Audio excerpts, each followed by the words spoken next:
Bibo nga gisaulog sa katawhan sa Baganga, Davao Oriental ang labing unang Sundaya Festival niadtong Biyernes ug Sabado. Gidagsang sa mga partygoer ang venue. Napuno og kahugyaw ang lugar. Makita nga sadya nga nakiguyog ang tanan. Sumala ni Juliet Munday, ang tourism officer sa Baganga, nga ilan ang gilauman nga dagsangon sa mga tawo ang aktibidad, hilabi na kay kini ang unang higayon nga dunay gipahigayon nga susama niini nga kalingawan sa lungsod.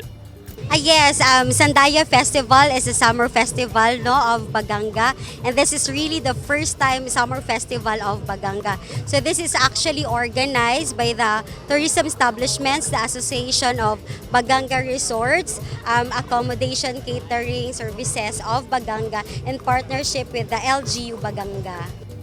Dugang ni Munday nga ang kita nga makolekta gikan sa duha ka adlaw nga Sundaya Festival itabang ngadto sa indigent community. Sa nasabutan sa mga tourism establishments, the proceeds or the net profit will go sa ato ang mga indigent communities. Daghan og taga Baganga pero mas daghan jud interest coming from Davao region. Istiktong gipatuman ang seguridad atol sa aktibidad, daghan sab ang gibawal sa mga nisulod sa lugar. Nagpagawas mi actually og mga do's and don'ts, especially sa atong screening area apan pa lang sa pagsulod nila.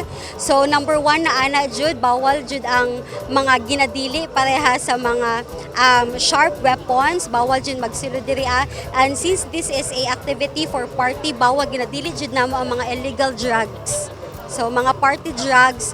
Sumala ni Mayor Ronald Pepot Lara, dili kini ang unang higayon nga dunay himuon nga susama niini nga aktibidad sa Baganga. Lauman nga daghan pang ipahigayon nga kalingawan alang sa katawhan sa lungsod sama sa October Peps. Parang summer frolic sa mate. Start pa lang to. Then we will I think karong October para nga namo ihaom sa among araw ng Baganga. Walay natalang kakulian atol sa aktibidad. Eugene Hinutan, Newsline Philippines, Province of Davao Oriental. Stay safe.